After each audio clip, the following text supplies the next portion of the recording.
चलिए, आज के दिन ये जो मेरा जूम ऐप है, इसको कोई प्रॉब्लम्स आ रही थी जिसकी वजह से ये काफ़ी दफ़ा डिस्कनेक्ट हो रहा था। सो होपफुली कि अभी ये ठीक काम करेगा, वी कैन एक्सपेक्ट दैट, और हम इससे फर्दर प्रोसीड करें। प्रीवियस लेक्चर्स तक हमने पढ़ा था अबाउट कंट्रोल स्ट्रक्चर। हमारे पास कंडीशनल स्टेटमेंट्स क्या होती हैं, स्टेटमेंट, एक एल्स स्टेटमेंट, और फिर हमारे पास स्विच स्टेटमेंट होती है वगैरह। वो सारी स्टेटमेंट्स हमने पढ़ी थी। That was chapter number 5 I guess. आज हम जो देखना चाह रहे हैं that is this chapter number 6 आज हम स्टार्ट कर रहे हैं। और चैप्टर नंबर 6 जो है वो जैसा कि नाम से जाहिर है, लूपिंग स्ट्रक्चर्स। अब लूप से क्या मुराद होती है? लूप हम फिजिकली इस चीज़ को जानते हैं अगर हम कोई क्या कहते हैं, वायर लें, तार, और उसको बेंड करें इस तरह से कि उसके दोनों सिरे आपस में जोड़ दें, तो जो भी शेप बनेगी वो बेशक स्क्वायर हो, बेशक सर्कल हो, बेशक आर्बिट्रेरी शेप हो, उस क्लोज्ड स्ट्रक्चर को हम लूप कहते हैं। सो लूपिंग स्ट्रक्चर्स जो हैं हमारे पास, प्रोग्रामिंग में लूपिंग स्ट्रक्चर्स उन स्ट्रक्चर्स को कहा जाता है जिसमें बेसिकली फ्लो चार्ट में कहीं ना कहीं क्लोज्ड स्ट्रक्चर बन रहा है। अब फ्लो चार्ट में क्लोज स्ट्रक्चर से मुराद क्या है? अब आप देखिए, हमने कहा था कि नॉर्मली जो हमारे पास सीक्वेंस वाली होती है प्रोग्रामिंग टर्म्स, सीक्वेंशियल, उसमें हमारे पास एरोज हमेशा फॉरवर्ड चलते हैं। जो हमारे पास कंडीशनल स्टेटमेंट्स होती हैं उसमें हमारे पास एरोज साइडवेज जा सकती है, डाउन या साइड, दो ऑप्शन होती हैं उसके पास। लेकिन अभी तक हमने कोई भी ऐसा फ्लो चार्ट नहीं देखा जिसमें एरो हमारी बैकवर्ड जा सके, मतलब ऊपर की तरफ मूव कर सके। मतलब जो एक चीज स्टेटमेंट रन हो गई उससे हम आगे चलते हैं, उस पर वापस नहीं जाते। लूपिंग स्ट्रक्चर में हमारे पास अगर हम फ्लो चार्ट देखें लूप का, तो उसमें एरो बैकवर्ड जाती है और वो पिछली किसी प्रीवियस चीज से कनेक्ट होती है जिसके जरिए से हमारे पास एक क्लोज्ड स्ट्रक्चर क्रिएट हो जाता है और फिर उसको हम एक लूप कहते हैं। ठीक है, मिसाल के तौर पर मैं आपको एक लूप का फ्लो चार्ट दिखा देता हूँ। तो दिस इज फ्लो चार्ट। ये देखिए, ये वाइल लूप का फ्लो चार्ट है और आप देख सकते हैं कि ये एक क्लोज्ड स्ट्रक्चर, मतलब एरोज जो हैं वो एक क्लोज्ड स्ट्रक्चर बना रही है। And this is a loop, कि जब हमारे पास फ्लो चार्ट में क्लोज्ड स्ट्रक्चर आ जाए तो हम एक चक्कर कंप्लीट कर देते हैं। स्टार्टिंग पॉइंट और एंडिंग पॉइंट सेम होता है, that is called a loop. So loop जो है, अगर आप एक चक्कर में मिसाल के तौर पर आप एक हम गाड़ी चला रहे हैं फर्ज करते हैं, और हमारे सामने एक गोल चक्कर आ गया। अब हमें पता होता है कि according to the traffic rules of Pakistan, हमने अगर राइट को टर्न लेना है तो फिर हमने उस चक्कर के ऊपर से होकर राइट टर्न लेना है। लेकिन अगर हमने लेफ्ट टर्न लेना है तो फिर हमने उस चक्कर के ऊपर से नहीं जाना, उससे पहले टर्न लेना। अब फर्ज करें कि आप उस गोल चक्कर में अपनी गाड़ी चलाते रहते हैं और कहीं से भी उस गोल चक्कर को एग्जिट नहीं करते। सो ये एक एग्जांपल है लूप में चलने की। तो आप लूप के अंदर चलते जा रहे हैं, मतलब उसी जगह पर आप बार बार घूमते जा रहे हैं। This is called a loop. लेकिन फिर मसला ये आएगा कि अगर लूप एग्जिस्ट करती है तो फिर हमें उस लूप से बाहर निकलने का भी तरीका आना चाहिए। जाहिर सी बात है कि अगर हम उस गोल चक्कर के इर्द गिर्द गाड़ी घुमाते रहेंगे तो फिर हम अपनी मंजिल पर कभी भी पहुंच नहीं पाएंगे। सिमिलर हैपन्स इन दिस, कि हमें लूप एग्जिस्ट जरूर करती है, लेकिन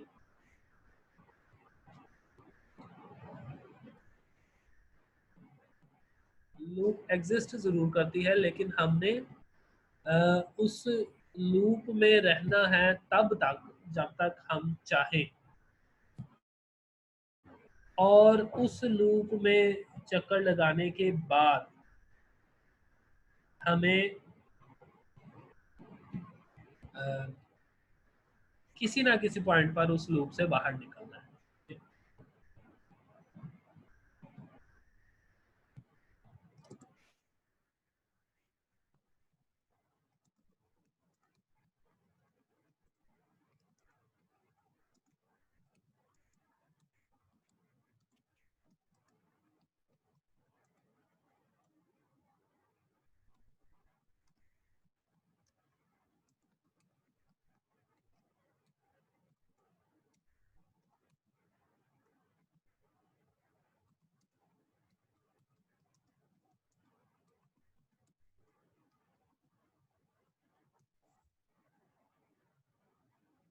ऑलराइट, अब हमें उस लूप से कहीं ना कहीं बाहर भी निकलना है।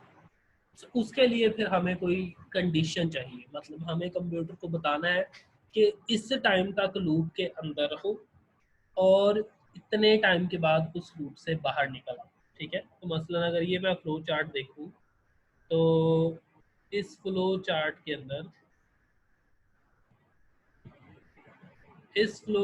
अंदर हम देखते हैं कि हमें एक ख़ास टाइम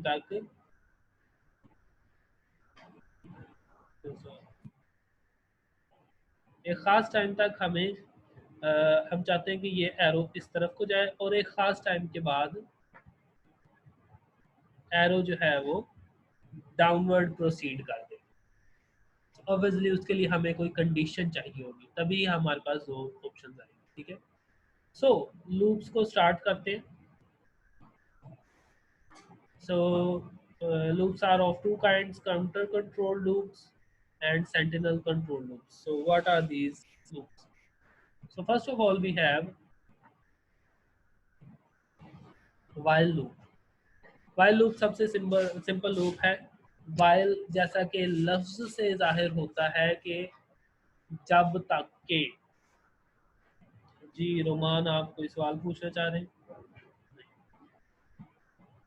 while जब तक एक खास कंडीशन हमारे पास रीच नहीं हो जाती तब तक ये लूप में रहेगा और उसके बाद उससे एग्जिट कर जाएगा। सो इसका जो सिंटैक्स है वो इस तरह से है, वाइल, उसके बाद हम कंडीशन लगाते हैं और उसके बाद हम स्टेटमेंट लगा देते हैं, जैसे जवाब दो। सो अगर हमारे पास एक से ज़्यादा स्टेटमेंट्स हों तो फिर हम ब्रैकेट लगाकर उस स्टेटमेंट को यूज़ करें, ठीक है। सो वाइल की कंडीशन, वाइल लूप की जो हमारे पास है कंडीशन, वो हम उसके साथ ब्रैकेट में लिखेंगे और फिर फ्लो चार्ट हम इस तरह से बना सकते हैं।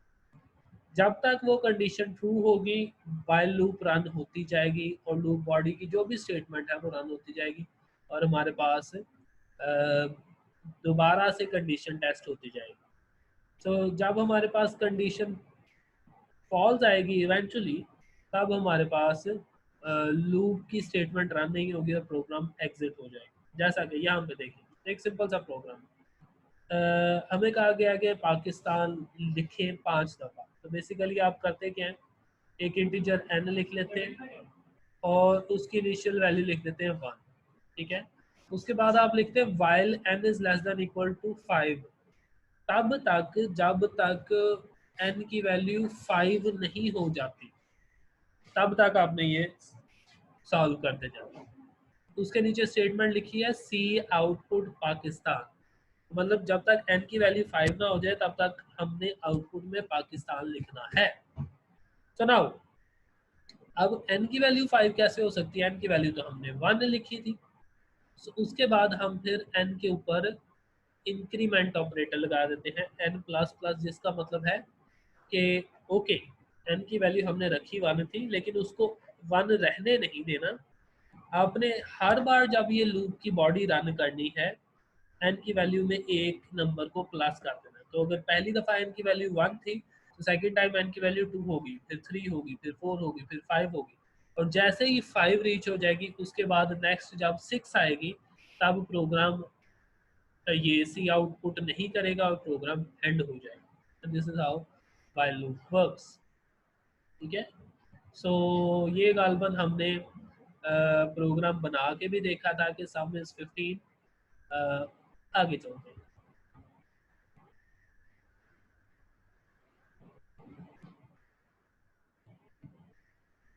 इस फॉर लूप पे आते हैं।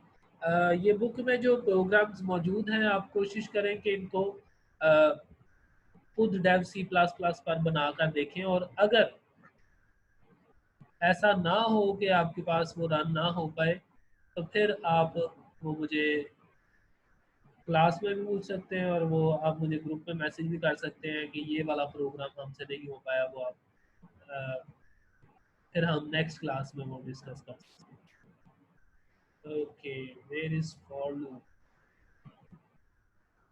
हाँ ठीक है, डू वाइल पहले है।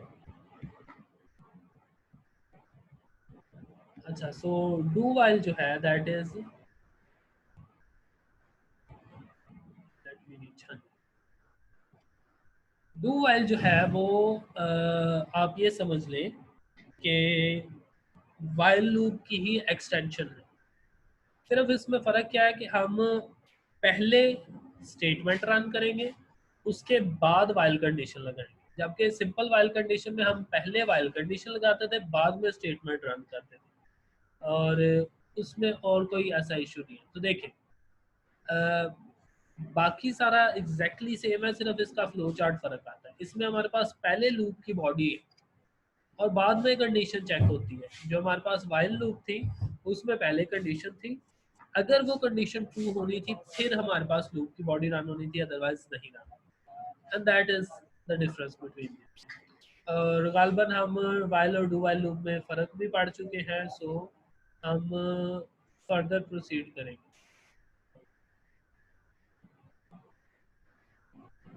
अच्छा, ये एक चीज़ है, pre test and post test in loops. Pre test या पोस्ट टेस्ट से क्या मुराद होता है, हम जो कंडीशन लगाते हैं उसको चेक होना होता है, उसको टेस्ट होना होता है। अगर वो पहले चेक हो जैसा कि वाइल लूप में तो उसको हम प्री टेस्ट कहते हैं, अगर वो बाद में चेक हो रन होने के बाद तो फिर उसको हम पोस्ट टेस्ट कहते हैं। That is okay. Now we are up to the for loop. For loop executes one or more statements for a specified number of times. Okay. तो फॉर लूप जो है वो वाइल लूप से इस तरह से मुख्तलिफ है कि वाइल लूप में हम बताते हैं कि जी यहाँ तक, इस रेंज तक, जबकि फॉर लूप में हम नंबर्स लिखते हैं कि ये वाला, ये वाला, ये वाला और ये वाला नंबर। ठीक है। सो इसका जो सिंटैक्स है वो कुछ इस तरह से, फॉर और उसके बाद ब्रैकेट में इनिशियलाइजेशन। इनिशियलाइजेशन से मुराद है, जैसा कि हमने पिछले वो प्रोग्राम में n इज इक्वल टू 1 रखा था, वो उसकी इनिशियल वैल्यू थी, पहली वैल्यू। तो इनिशियलाइजेशन का मतलब है पहली वैल्यू लिखें। उसके बाद आप लिखें कंडीशन। कंडीशन जो भी है, जैसे कि हमने n is equal to less than 5 लिखा होगा, उसके बाद कॉमा लगा के हम इंक्रीमेंट या डिक्रीमेंट लिखें, दैट इज ओके। और ऑब्वियसली उसके बाद स्टेटमेंट्स एंड दैट्स ओके। सो ये हमारे पास फॉर लूप का वो है फ्लो चार्ट। हम इनिशियलाइज करते हैं, इनिशियलाइजेशन के बाद कंडीशन टेस्ट होती है, कंडीशन टेस्ट होने के बाद लूप की बॉडी में हम चले जाते हैं, उसके बाद इंक्रीमेंट या डिक्रीमेंट लगता है, और फिर से हम इनिशियलाइजेशन के बाद और कंडीशन से पहले वाली जगह पर पहुंचते हैं, और ये लूप रन होती रहती है तब तक जब तक कंडीशन फॉल्स नहीं होगा। ठीक है। सो एक प्रोग्राम है, write a program that displays counting from 1 to 5 using for loop. तो कोई ऐसा प्रोग्राम बनाए जो 1 से लेके 5 तक हमें नंबर्स लिख के दे यूजिंग फॉर लूप। तो हम क्या करते हैं, हमने एक इंटीजर लिखा और उसके बाद लिखा for n is equal to 1, मतलब शुरू 1 से करें, and n less than equal to 5 तब तक सॉल्व करते जाएं जब तक 5 तक ना पहुंचे। और तीसरी बात कि उसमें इंक्रीमेंट लगाते जाए, मतलब एक दफ़ा अगर रन हो गई ये वैल्यू, तो उसके बाद जब दूसरी वैल्यू रन करनी है उसमें n की वैल्यू में एक का इजाफा हो जाना चाहिए। सो अगर पहली वैल्यू का आंसर 1 आया तो दूसरी दफ़ा इनिशियल कंडीशन जो है वो 2 होगी, n इज इक्वल टू 2 होगी, n इज इक्वल टू 1 नहीं होगी। That is what it means. और फिर हमने सी आउटपुट कर दिया n, मतलब जो भी n की वैल्यू है वो आउटपुट में कर दें, तो हमारे पास आउटपुट इस तरह का आएगा 1। और दूसरी दफ़ा क्योंकि एक इंक्रीमेंट लगना है तो दूसरी दफ़ा 2, फिर तीसरी दफ़ा 3, फिर 4 एंड 5। सो हमारे पास एक एक का इंक्रीमेंट लगता जा रहा है। ठीक है, एंड दैट इट इज। अब हम, हाँ, ये जो प्रोग्राम है, this is your homework, this is a very important program. अगर आपको टेबल फाइंड आउट करना हो, ये आपके पास बुक में बना हुआ है प्रोग्राम, लेकिन ये आपने खुद भी प्रोग्राम बना के देखना है। डेफ सी प्लस प्लस, आज हमारे पास दिन है मंडे, सो फ्राइडे तक आपके पास टाइम है। फ्राइडे तक आपने ये मुझे क्वेश्चन जो है वो असाइनमेंट के तौर पर सेंड करना है, बल्कि मैं आपको और भी क्वेश्चंस लिख के असाइनमेंट रिटर्न में सबमिट करता हूँ। So that would be it. Okay, ठीक है। हमारे पास आज के लिए इतना काफ़ी है फोर लूप तक। नेक्स्ट हम फर्दर कंटिन्यू करेंगे इसको, और क्योंकि हमारे पास इंटरनेट कनेक्शन सही नहीं था तो मैं इसकी रिकॉर्डिंग आपको शेयर कर दूंगा कुछ देर में। किसी को कोई सवाल पूछना है तो पूछ सकते हैं।